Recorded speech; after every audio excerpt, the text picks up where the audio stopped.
Hi అండి, welcome to my channel. ఈరోజు 29వ తారీఖు 5వ నెల 2025 గురువారం ఎలా ఉందనే చూద్దామండి. అదేవిధంగా రేపు ఉదయము ఆచరించే పూజ 30వ తారీఖు శుక్రవారం ఉదయం. ఇది పిల్లల కోసం ఆచరించే పూజ అండి. పిల్లలు మంచి బుద్ధిలో మంచి ప్రవర్తనతో ఎలా ఉండాలి అనేది పూజ ఆచరించడం అండి. వీడియో నచ్చితే మీకు లైక్ చేయడం మర్చిపోకండి. కొత్తగా నా ఛానల్ చూస్తున్నట్టయితే సబ్స్క్రైబ్ చేసుకోండి. ఈరోజు ఎలా ఉందని చూద్దామండి. ఉత్తరాయణం గ్రీష్మ ఋతువు, జ్యేష్ఠ మాసం శుక్లపక్షం, తృతీయ ఆరిద్ర నక్షత్రము కనుక దత్తాత్రేయ నామము మంత్రము కానీ లేదా హయగ్రీవ స్వామి నామమంత్రం కానీ జపించాలి. ఈరోజు దత్తాత్రేయ నామమంత్రం జపిస్తే గురు అనుగ్రహం కలుగుతుంది. ఉద్యోగ ప్రగతి, ఉద్యోగంలో ప్రమోషన్లు అనేవి కలుగుతాయి.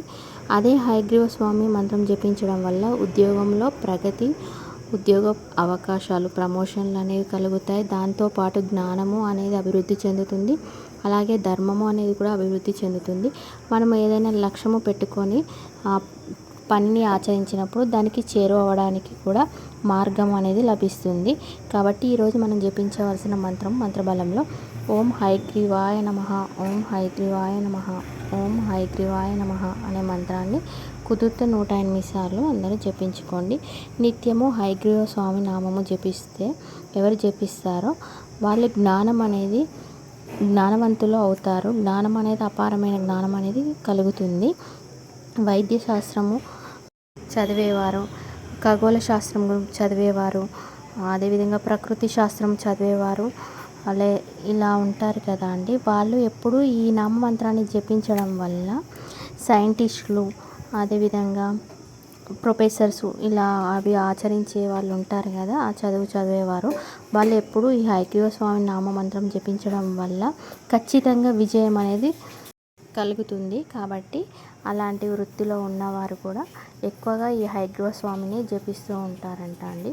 అదేవిధంగా రేపు ఉదయము శుక్రవారం రోజు ఉదయం ఆచరించవలసిన పూజ అండి. 30వ తారీఖు 5వ నెల శుక్రవారం రోజున ఇంట్లో పిల్లలు ఉంటే వాళ్ళు మంచి జ్ఞానాన్ని పొందడం కోసమని సరస్వతి దేవిని పూజించాలండి. తెల్లటి పుష్పాలు తెచ్చి సరస్వతి అమ్మవారిని పూజించి గంధంతో అభిషేకించాలి.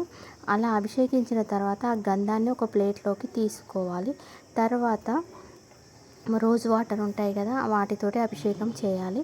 తర్వాత గంధమును కుంకుమ కలిపి తిలకంగా అమ్మవారి నుదుటన పెట్టాలి. అలా పెట్టిన తర్వాత తెల్లటి పువ్వులను సమర్పించి తెల్లటి అన్నంలోకి పాలు పోసి కాస్తంత నెయ్యి వేసి అది నైవేద్యంగా అమ్మవారికి సమర్పించాలి.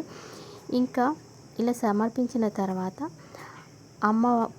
అమ్మవారి అష్టకం పారాయణం చేయాలి. మీకు ఏదైనా అమ్మవారి అష్టకం వస్తే అది పారాయణం చేసుకోండి.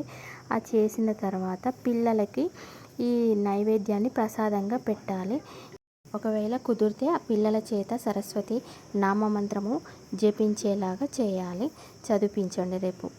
అదేవిధంగా ఇదంతా మేము చేయలేము, మాకు కుదరదు అనుకున్నవారు ఎవరైనా ఉంటే వాళ్ళని మీకు దగ్గరలో ఏదైనా సరస్వతి ఆలయం ఉంటే పిల్లల్ని తప్పకుండా తీసుకెళ్ళి ఆ సరస్వతి దేవి దర్శనం అనేది చేయించండి. ఇలా చేయడం వల్ల పిల్లలకి సరస్వతి అనుగ్రహం అనేది కలిగి జ్ఞానవంతులుగా అవుతారు, విద్యావంతులుగా అవుతారు పిల్లలు. అదేవిధంగా పిల్లలు చెడు ఆలోచనలు ఎప్పుడైనా వస్తున్నాయి అనుకునేవారు ఉంటారు కదా, వాళ్ళకి చెడు ఆలోచనలు వస్తున్నాయి, చెడు మార్గంలో వెళ్ళాలనిపిస్తుంది అనే పిల్లలు ఉంటారు కదా, అలాంటి వాళ్ళని కూడా ఇలా పూజ ఆచరించడం వల్ల కానీ ఆ ఆలయానికి తీసుకువెళ్ళి అమ్మవారిని దర్శనం చేయించడం వల్ల దుర్బుద్ధి, ఆలోచనలు అనేవి వాళ్ళలో తగ్గిపోతాయి.